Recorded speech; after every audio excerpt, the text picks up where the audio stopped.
Hey, what's going on, everybody? Today we're going to take a look at the Unifi Security Gateway versus some various edge routers. I ended up with quite a few of these devices, so I thought why not put them all together, see how they perform with a variety of tests, which I will probably carry over to testing other devices in the future. Now, the first part of this video is probably going to be a little bit dry. I'm just going to go over what my test is, how I'm going about doing it. I will have the commands if you want to do tests like this yourself using iPerf, but let's just kind of set up what's going to happen here. Basically, I've got a laptop and a desktop pretty much connected just back to back with an Ethernet cable. Both of them have gigabit adapters. They're actually the killer E2200 and E2400. Both of these are Alienware devices, and they're both running in safe mode in order to get the maximum throughput off of these adapters. Now, each of the tests that I've run, I have baselined with just these two computers connected back to back, and after I got those numbers, then I started adding in the devices in between and seeing how the numbers changed. And for all of these tests, I've been using iPerf 3 for the total throughput test. Now, for the tests that I'm running against each device and each device configuration is an upload, which is just our laptop uploading the data through our device to the desktop, which is the same thing but in reverse, going from our server back to our client. UDP at 1 gigabit per second, and that is also a download. So our server is going to be sending UDP traffic at 1 gigabit back to the laptop. And there is kind of a caveat on this test. iPerf actually doesn't show the complete average throughput for UDP, so the actual full amount that I get when I run the tests is way over what it's actually throughputting. So for this test, I'm kind of cherry picking the numbers that are more or less average during the test. They're not entirely accurate, but it is a good representation of how much UDP traffic is actually making it through. The next test is Jitter, which goes along with the UDP test. When we're running the UDP test, it's showing us the jitter for each second of the test. Now, there is another caveat on the jitter test, and that is the numbers that I used is just the jitter for the last 1 second of the test. It is not an average of the entire 30-second test, so it could be that the jitter was higher or lower throughout the rest of the test, but the number that I'm showing you is actually just from the last second of the test. The next test is 30 TCP connections. This is just to kind of simulate a load. What it is just basically an upload test of a ton of different TCP flows to the server. Generally, this is more of the traffic type that a router would be dealing with anyway, because it'd have a lot of different clients, a lot of different TCP flows.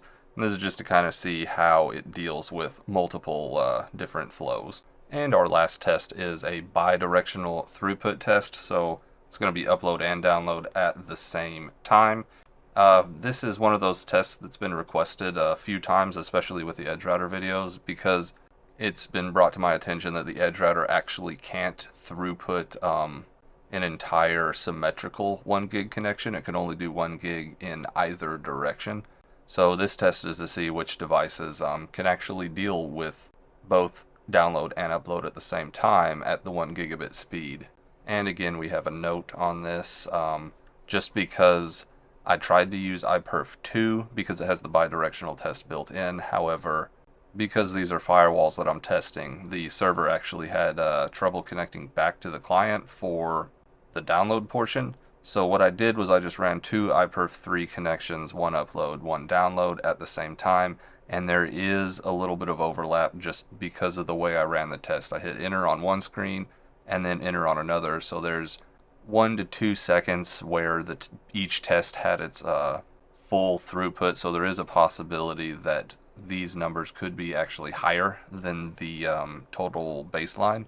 So just kind of keep it in the back of your mind that these numbers in the real world would be just a little bit lower. It really doesn't make that big of a difference, but it is there, and it's just the way I ran the test. So now that we've established what tests we're going to be running, let's go ahead and go through which device configurations we're going to be running these tests against. And the first one obviously is going to be the baseline, where I run these tests just without the device, straight computer to computer, just to get our maximum possible throughput, and then everything else will be compared to that. Our second test, or first test against the actual device is just the default, and that is straight out of the box, no configuration done whatsoever, with the exception obviously of putting an IP on it so that we're able to run the test. That is it. This would be the performance that it has straight out of the box if you just plugged it in, gave it an IP, and called it a day. The next test we're going to run, I call it offloading. However, we are doing a USG versus Edgerouter X, and while both of them do support offloading, the test here is a little bit different depending on the device. So for our Edgerouter X, it's self-explanatory. We have hardware offloading enabled. But for our USG, this test is going to have us enable the IDS, and only IDS. So we have the option of either detection or prevention, and we also have the option of like country blocking and some other lists. This test with our security gateways, I'm only going to be enabling IDS. And the next test is called traffic analysis, and this is another one that is different between the Edgerouter and the security gateway, because traffic analysis isn't really an option on the security gateway. And if you've watched my videos on the Edgerouter testing, which I did before, you can see that these are all the same tests, except for I'm kind of tailoring them to the security gateway now as well. And because of that, traffic analysis with an Edgerouter is just with traffic analysis enabled, which enables DPI, deep packet inspection. And for our security gateways, this is where I enable all of the security services, IPS, GeoIP filtering, and the custom real-time blacklists and whatever else they have as an option to enable. And our last test, which is usually the one that people are the most interested in, is QoS. And for this one, I just enable SmartQ on both devices on the WAN interface with a set speed of 1 gigabit up and 1 gigabit down. And what this does is it just kicks it in to pretty much process all of the traffic through the device's CPU, trying to apply this QoS to it. So each one of these configurations is going to be ran against each one of those tests that we just went through. Now, I will give a couple more notes, just something that I noticed while I was going through these tests, and it might answer some of the questions that you're already thinking. And a few of those questions might be, well, we enable traffic analysis, but what if I want like traffic analysis with quality of service, or offloading with traffic analysis enabled as well, like a combination of these? Well, through my tests, I kind of noticed that a lot of that doesn't matter. With the security gateway, pretty much IDS only versus IPS, GeoIP filtering, and everything enabled, there was really no difference that I saw. The speeds were pretty much the same for the USG between these two tests, and pretty much also the same between traffic analysis and offloading on the Edgerouter X as well. So both of these tests are kind of redundant, and I really just left them in there because I was running them anyway, and the results I got were extremely similar. And the same thing kind of goes with QoS with IDS, because you can't have offloading enabled at the same time on the Edgerouter with QoS. And QoS with like traffic analysis or IPS, pretty much the quality of service is going to be the limiting factor here. It doesn't matter what services I ran in conjunction with quality of service, the speeds were still the same because QoS was eating up all of the processing power just by itself. So those are just a few things that I noticed while doing the test. A lot of these services that we enabled, they just cut the speed already to one set amount, and it doesn't really matter what you run along with them. Now, the last set of tests that I'm going to run against these are not speed related at all, and a couple of them are just going to be a completely subjective opinion on my side. So basically what I'm going to do at the end of this video is kind of rate each of these devices. However, it's going to be a little bit of my opinion with the actual performance numbers. I throw it through a formula, and I'm going to give it a score, which is basically out of 100%. And these additional tests I'm talking about, one of them is going to be the power draw, and I do have a power draw number for each of these configurations because depending on how much the CPU is working, depends on how much power it's sucking from the wall.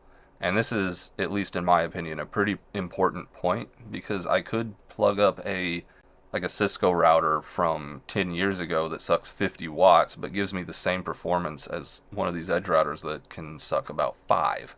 So I think that power draw is a pretty big factor when deciding which kind of device you want to use. And the other three that I'm going to go through is features, ease of use, and price. Features and ease of use just being completely my opinion. It's going to be a score out of 10. And just because I think one of these is easy to use doesn't mean that it is easy to use. And just because I rate the features very high doesn't mean that it's, the most feature-rich device out there. These are just kind of relative numbers and ones I just pulled out of my own butt.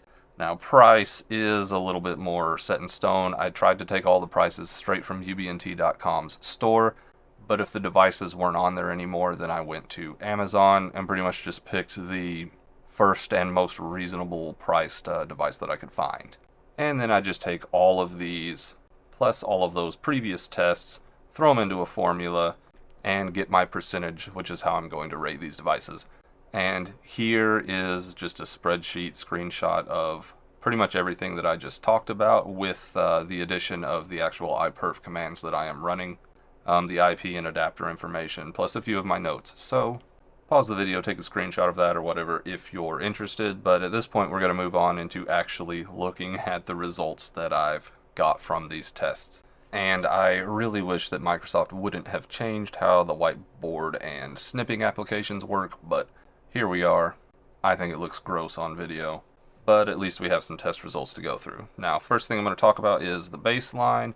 This, again, was just the two PCs back to back, and we can see that 940 megabits per second is what we can get just using the wire. So that is pretty much the highest speed that we're going to be able to get, and all of these other tests are going to be compared to that. And the devices, you can see we have Unifi Security Gateway Pro 4-port, Security Gateway 3-port, the Edgerouter 4, Edgerouter X, Edgerouter-X-SFP, and an Edgerouter PoE 5. Now, I did put the firmware version of the Edgerouter X on this description, but all of the Edgerouters are actually running that firmware. I just did not note them. And we have the bars for each of the configurations of these devices. Default, again, the out-of-box experience.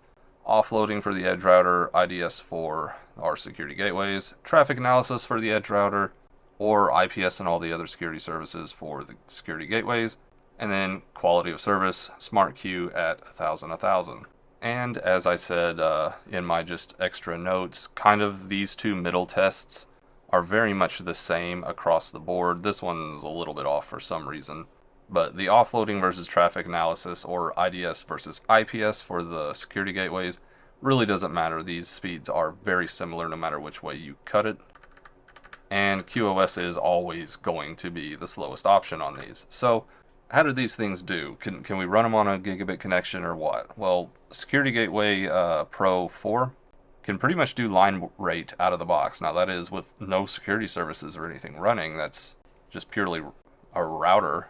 But at least it can do the full baseline rate out of the box. That's a big plus, I think. But if you want to run it with any of the security services at all, which is pretty much the main reason you would buy one, you're going to be limited to about 490 megabits per second. So if your connection is below this, great choice.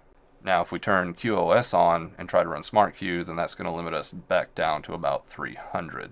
Now, comparing this to the Security Gateway 3, which is that very small box, the one that if you look at the comments, you'll see that I don't actually recommend it. And it's pretty obvious why I wouldn't recommend it, just due to these performance numbers. Just straight out of the box, it's not doing the baseline, it's doing 866, which is still respectable. The fact that it takes that big of a hit off of line rate just out of the box is eh.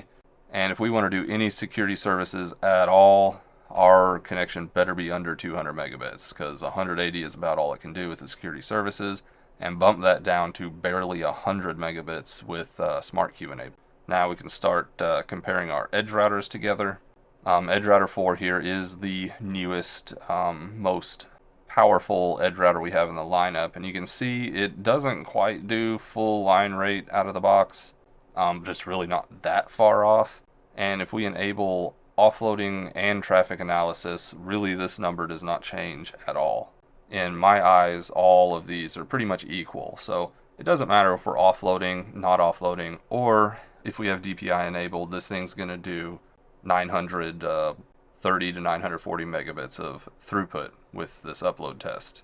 Now, if we enable quality of service with our smart queue, we can actually still sustain 800 megabits per second, which is pretty damn good, at least in this test. And if we compare that to our other edge routers, especially the Edgerouter X, the Edgerouter X-SFP, out of the box, these don't have offloading enabled on them, so their throughput is very limited. You can see 328 for the Edgerouter X, 228 for the Edgerouter X-SFP. I don't know why there's that 100 megabits difference there, because technically these have the exact same hardware. These numbers should be the exact same. You know, real world testing, you get some wonky results sometimes. Now, what is about the same is the offloading speed. We got 918 versus 919. Yeah, that's basically the same. Again, the traffic analysis dropped on the Edgerouter X for whatever reason. It shouldn't have. Really, I would expect it to be the exact same as the Edgerouter X SFP at 919. And the killer of all of these, if we enable Smart Queue QoS, we get about 200-ish megabits per second of throughput. Now, our outlier here is the Edgerouter PoE5. This is a much older device, and it's running off of different hardware than the Edgerouter X. It does not have a switch chip. I believe the internal hardware is pretty much the same as the Edgerouter Lite, and it's more similar to the Edgerouter 4 than the Edgerouter X is. And you can see out of the box, it does pretty good, almost 850 megabits per second, and with the traffic analysis and offloading enabled, that gets close to 900, not quite there. But when we enable quality of service, we go all the way down to 128, and this is because the Edgerouter Lite CPU was, I believe, even worse, if not really close to the same as the Edgerouter X, which is very, very puny. So the Edgerouter PoE5 is kind of the most similar to the Security Gateway 3 port in the quality of service testing for upload, and these are the numbers. I'm trying not to get so far in depth with these explanations because we still have a lot more tests to go through. And that next test is going to be our TCP download rate. This is going to be a little more similar to the speeds that you would care about using in your house, because really you're not going to be uploading at the full speed that often, and the download is more of what we're concerned with, and this is just one stream of it. So we can see our baseline 941 megabits per second, pretty good. Again, the USG-Pro is almost at line rate there for the download. Good news is that the 3-port Security Gateway is also at line rate in this test, as opposed to the upload test where it was not. The Pro-4 Security Gateway, again, doing about 500 megabits with the security services enabled, while the 3-port only doing about 168, 167, and 233 megabits for QoS with the Security Gateway Pro, and not even 100 with the 3-port Security Gateway. And the test for the edge routers, again, the Edgerouter 4 blowing most of the others away in the first 3 tests, which is the out-of-the-box offloading and traffic analysis test, and it's doing about 378 megabits with QoS enabled. And these other ones, we're not going to worry about the 200 megabits throughput out of the box for the Edgerouter X, because we're never going to run it like that anyway. We're either going to enable offloading or offloading and DPI, which those are the same speeds, around 920 megabits per second. Now, with quality of service, again, 154 for the Edgerouter X and 189 for the Edgerouter X SFP. Not sure why there's a difference there. They should be the same. And last but not least, our Edgerouter PoE5 in the 800s for the first 3 tests for some reason. So straight out of the box, it's not doing the full speed download. And with QoS, it is underperforming the Edgerouter X and Edgerouter 4 at 118 megabits per second. And now we can get into our UDP download rate. If you remember from my first Edgerouter test video, UDP seemed to be the same across the board, and I figured out that it's because I'm an idiot. I was doing a UDP upload test on those videos, and it was pretty much always showing me the line rate. So this 948 number that we have in our baseline for this test was pretty much the same across the board for all the tests I've done in the past, and that is because it was just telling us how much was being sent out, and not how much was actually getting received on the other end. So these numbers should be a lot more accurate, because as you can see, they are all over the place. So with this test, we were sending the full 1,000 megabits of UDP traffic out, and then seeing how much of that was actually received on the other end. So baseline 948 megabits per second. Security Gateway Pro, again, 945, very close to baseline. However, with security services enabled, we're still hovering around that 500 megabits threshold at 478-ish. But one of the real interesting things is down here with quality of service enabled with UDP traffic, we were only getting 15.5 megabits of throughput, which is a massive hit. Like that's just crazy. And with our Security Gateway 3 port, pretty much out of the box or security services, whatever, we're limited around the 150 megabits mark for UDP traffic. And if we enable quality of service, 0.2 megabits, so what is that, about 200 kilobits per second of throughput on UDP with that? In my eyes, that's almost unusable. But hopefully you're not actually trying to do gigabit UDP traffic download anyways. Now moving on to our edge routers. Edgerouter 4, again, doing line rate for the first 3 tests out of the box, offloading and traffic analysis. And it's really only dropping down to 320 with quality of service enabled, which is pretty good. The Edgerouter X and Edgerouter ERX-SFP staying pretty much even, right around 250 megabits for all configurations besides QoS, where they drop down to around 60 megabits per second. And then our outlier, the Edgerouter PoE5, kind of outperforming the Edgerouter X with 285 megabits out of the box. But when it comes to quality of service being enabled, about 9.5 megabits is all it was able to put through. And going along with the UDP test is the UDP Jitter. Again, this is really only for the last second or so of the test, so some of these could be spikes. However, I did kind of try to make sure that it wasn't completely out of the ordinary for the last second to be this speed. So while it's a little bit inaccurate, it's not entirely inaccurate. Basically, our baseline, we were only getting 0.025 jitter. And our security gateway kept that pretty consistent here with 0.1-ish for the first 2 tests, 0.063 for our IPS test actually, and then moving up to 0.1 for quality of service. Now our 3 port stays pretty much in the 0.2 jitter range for all of our tests besides QoS, where we actually have a 2 for our jitter value. And I actually don't completely remember if this is in milliseconds or nanoseconds, but basically the lower the better. In our edge router range, Edgerouter 4 again kicking everybody out with 0.1. These are actually lower than the baseline, so that is really good. Pretty much just means that the router is keeping things a little bit more consistent than just the adapters themselves.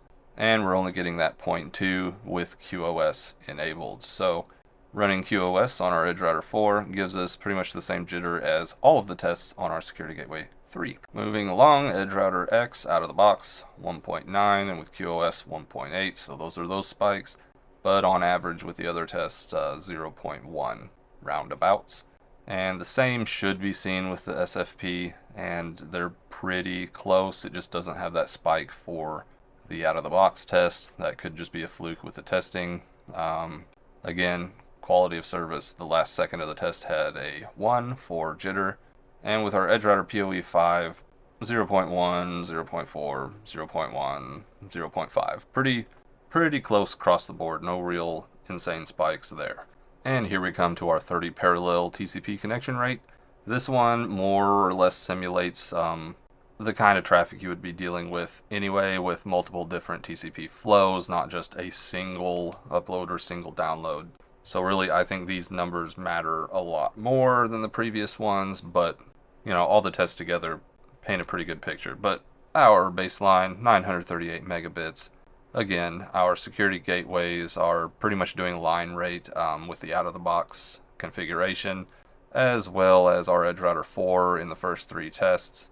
And then the rest of our edge routers kind of lagging behind our baseline at 920, 930, thereabouts. And when we kick in our security services, about 460 megabits. We're a little bit lower than that 500 that we've seen in the other tests for the Security Gateway Pro, but we are able to get 353 megabits throughput with our quality of service enabled. And again, Security Gateway 3, 172-ish for security services and only 127 for quality of service. Edgerouter 4, again, just killing everybody with 800 megabits throughput of quality of service. Now, I do believe that it might not be applying the smart queue to all the traffic there. This could be one of those numbers where QoS just got overwhelmed, and the Edgerouter 4 might actually have a mechanism in there where it kind of stops applying it after it gets overwhelmed. Don't quote me on that, I don't actually know. I just find it hard to believe that it did 800 megabits of quality of service inspection there. For our other ones, again, out-of-the-box experience for the Edgerouter X is going to be much lower at 450 megabits, and quality of service enabled around the 340, 320 megabits range. And we got the exact same across the board for our offloading and traffic analysis. Now, the Edgerouter PoE5 actually had higher baseline numbers out of the box and in the next two tests, but again, quality of service enabled, we were only able to get 163 megabits out of that. And moving on to the bi-directional test, here is where we can kind of see the hardware limitation of at least some of these devices. So our baseline is 1773 megabits of total throughput. And if you're still a little unfamiliar with the bi-directional testing, you have transmit and receive.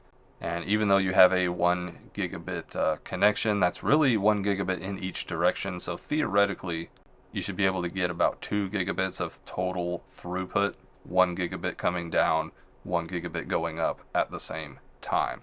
So our baseline is roughly around 800 megabits down and 800 megabits up, running concurrently.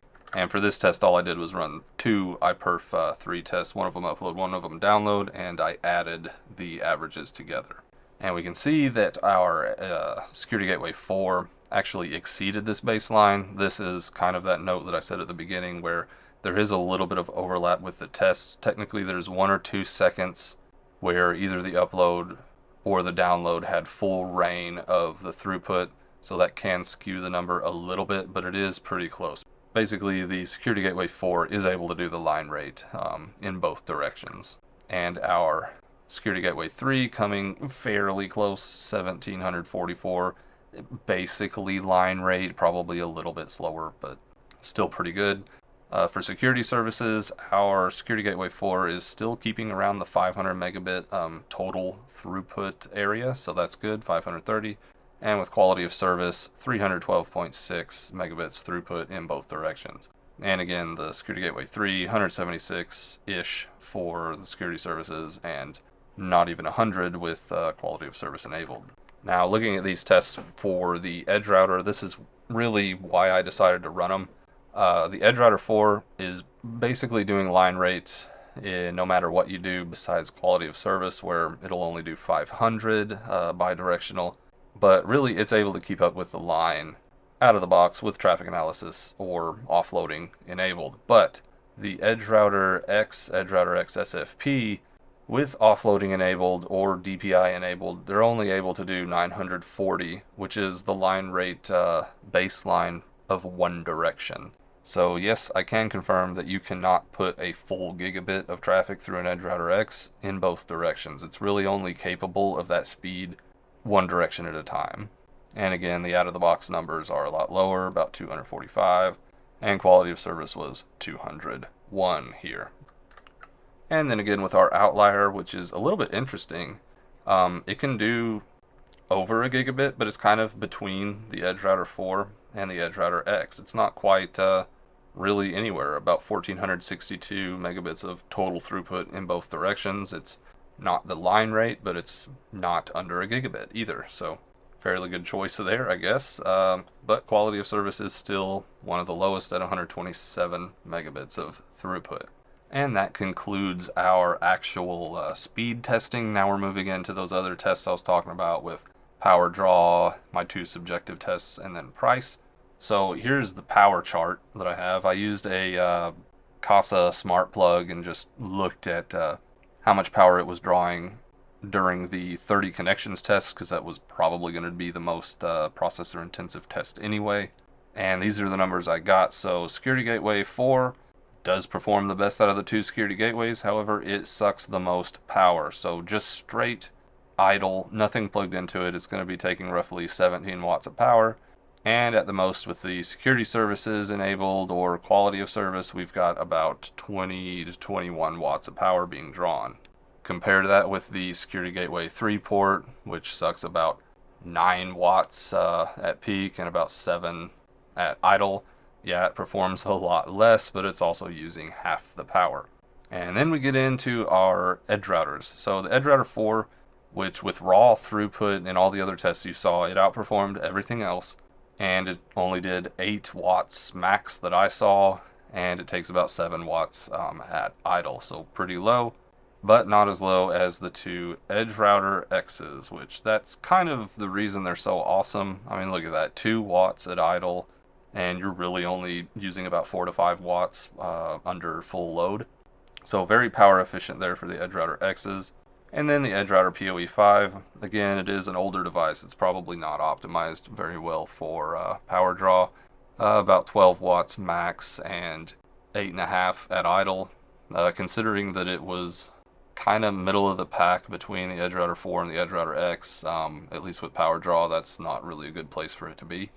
And obviously our baseline for this test is 0.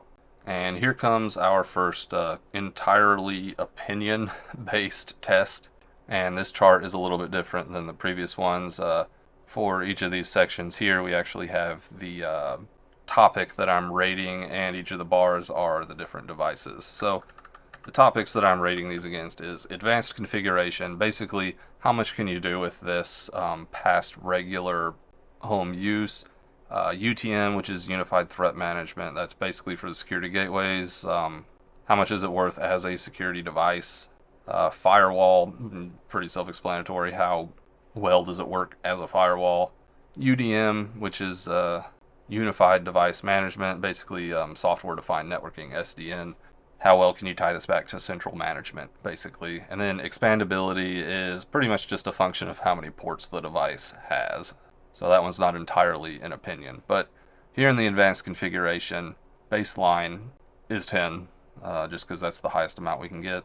The Edgerouter, or not Edgerouter, sorry, Security Gateway 4, I gave it a 5 because you can do a bit of advanced configuration. There's really not a whole lot of super advanced stuff you can do. If you can do it, you can do it through the command line, but that's just going to get overwritten by your GUI changes.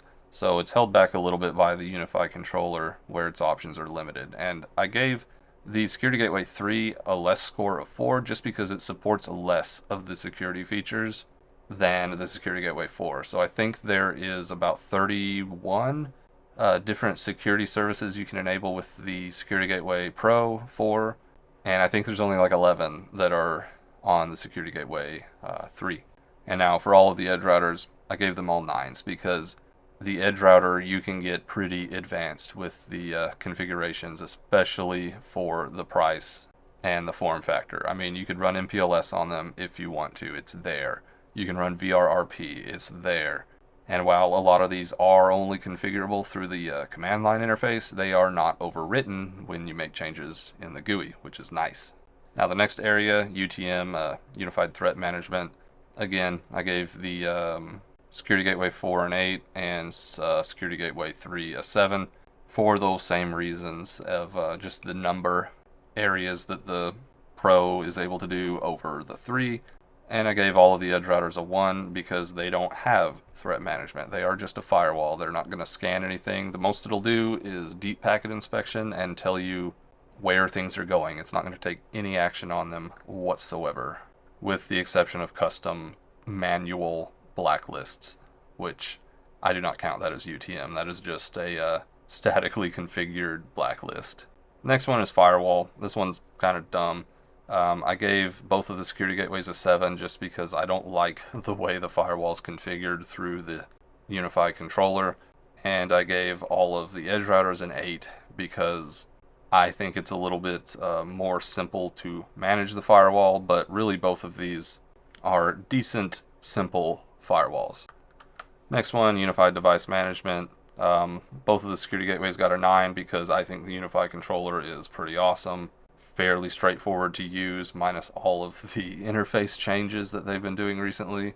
And comparing that to the Edgerouters, I gave all of them a 3 because while UNMS or UISP does exist, there's not a whole lot of real deep configuration you can do there. It's more of a monitoring solution at this point.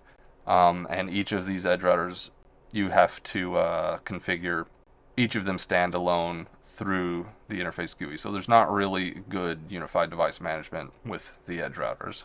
And lastly, expandability, which is ports. Security Gateway Pro-4 has 4 ports. The 3 has 3 ports. Our Edgerouter 4 has 4 ports. Edgerouter X has 5. Edgerouter X-SFP has 6. And our ERPOE5 has 7. And second to last, we have the ease of use chart, where I just, again, rated each of these how I thought they were, being easy to use. Now, first of these is the initial setup. How hard is it to get off the ground just straight out of the box?